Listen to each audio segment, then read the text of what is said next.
Hello, c'est HR, votre chroniqueur. Alors là, je vais vous faire mon retour sur le dernier film réalisé par David Cronenberg, qui a pour titre Les Linceuls en France, mais à l'international a pour titre The Shrouds. C'est un film de science-fiction dramatique. Alors dans nos salles obscures, nous avons pu le découvrir à partir du 30 avril 2025, mais en fait il était en compétition au dernier festival de Cannes, édition 2024. Et d'ailleurs, il avait suscité de nombreuses réactions mitigées.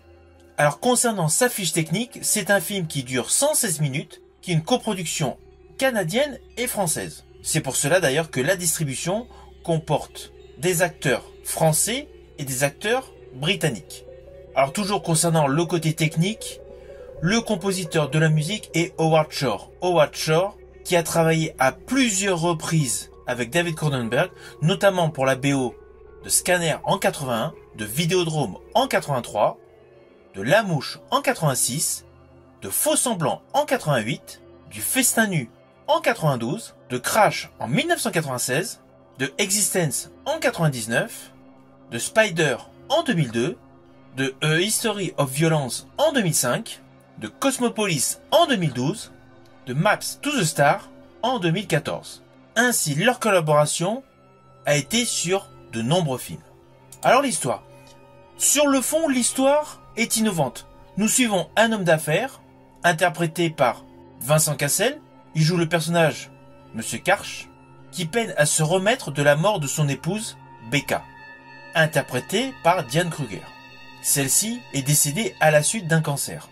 Lui étant un scientifique hors pair, pour maintenir un lien avec son épouse, il crée GraveTech, une technologie permettant aux vivants de se connecter aux défunts via des linceuls équipés de caméras. Alors oui, ce concept est assez particulier, mais vous savez très bien que David Cronenberg, dans sa filmographie, a toujours usité des moyens techniques sortant complètement de l'accoutumée. De ce fait, un jour, à la suite de plusieurs tombes qui ont été profanées, dont celle de sa femme, le personnage Karch se lance dans une enquête mêlant espionnage, conspiration et introspection. Alors concernant la filmographie de David Cronenberg, je suis perplexe.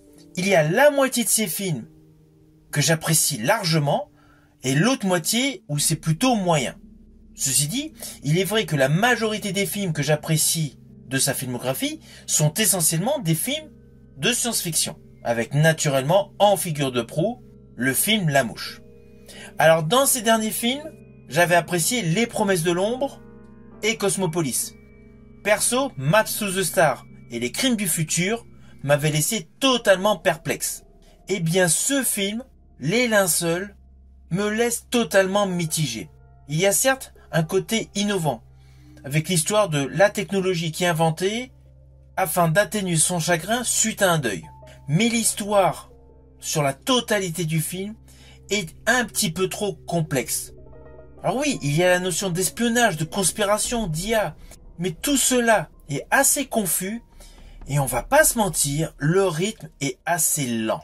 C'est un film certes qui offre une réelle réflexion sur le deuil, mais son rythme, assez lent, laisse totalement perplexe. Ceci dit, cela n'empêche pas que l'esthétique de ce film est parfaitement maîtrisée et alors le jeu de Vincent Cassel est excellent. J'estime d'ailleurs que sur la totalité de sa filmographie, sa prestation dans ce film Les Linceuls fait partie de ses meilleures prestations. Là où le bas blesse, c'est la perception que l'on peut avoir de ce film lorsqu'on est arrivé à son terme. Perso, je pense qu'il faut vraiment être mature pour comprendre pleinement le final de ce film. Je pense que pour les plus jeunes d'entre nous, c'est un film qui ne va pas plaire. De ce fait, n'attirera pas les foules dans les salles. Et c'est bien dommage, car cela reste un film à voir. Même si je reste mitigé, selon moi, il est meilleur que Map to the Star et Des Crimes du Futur. Si vous avez aimé ma vidéo, n'oubliez pas, petit pouce vers le haut, pensez au partage. Quant à moi, je vous dis à bientôt pour une prochaine vidéo.